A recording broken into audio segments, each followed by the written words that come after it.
Look at that beauty. That's my base underdress, on top of which I'm going to build everything else.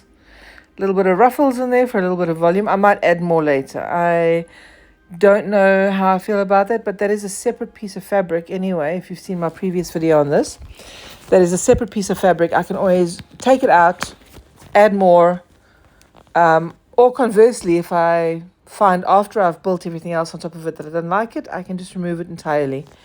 But yes, that's the base dress.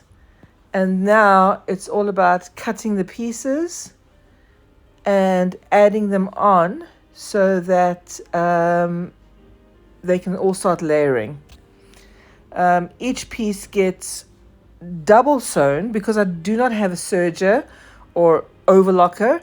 I am sewing each of the seams double to make sure that I don't have any seams popping,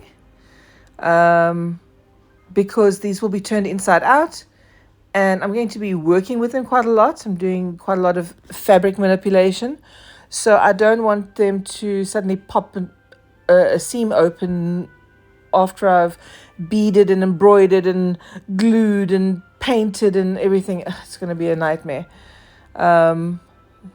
This is the first layer added to the underdress, one on either side, so that it's symmetrical, so that they are mirroring each other. And I'm doing it in mixed metallics. So we have silvers and golds, different tonal qualities, different levels of shininess depending on the piece. And then I realized I needed a piece for the back that was going to be longer than the pattern piece I had. So I took a pattern piece that I made for the middle of the dress for one of the outer layers, and I just basically laid it on top of some paper from IKEA and copied the shape, folded it over so that I would have it symmetrical again. Yeah, this is me trying to get it to not roll up every time I work with it. It's a pain in the butt, but yeah, it's cheap paper and no end to it. So just unfurling it so that it can lay a little bit flat. And then I use the one side that I've cut. I fold it over so that it is double and cut along the side so that it is even.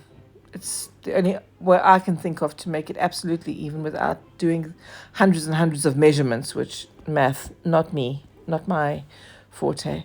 So afterwards I use paper tape, which is also dead cheap. Oh, mystery pair of feet. Paper tape along the edges to make sure it doesn't tear, because this IKEA paper is quite fragile as far as tears are concerned. And then I tested my pattern piece on the back to make sure that it was the right length and started cutting. I cut a silver panel for the outer facing panel, and then I used just black lining for the back part, because I found when I was doing my petal samples that I had to paint the back black. Otherwise it didn't look right. So yeah, I just got some black lining and I'm just doing the back in black lining. The bottom, the first layer pieces that you just saw, they're double-sided in the correct color, because I think as I'm walking, the air is going to lift them up and you are going to see the underside quite a lot. So I did those 4 pieces double-sided. And here they are in place. If you want to see where this goes, subscribe, and hopefully within the next couple weeks, we'll have a finished project and you can follow along.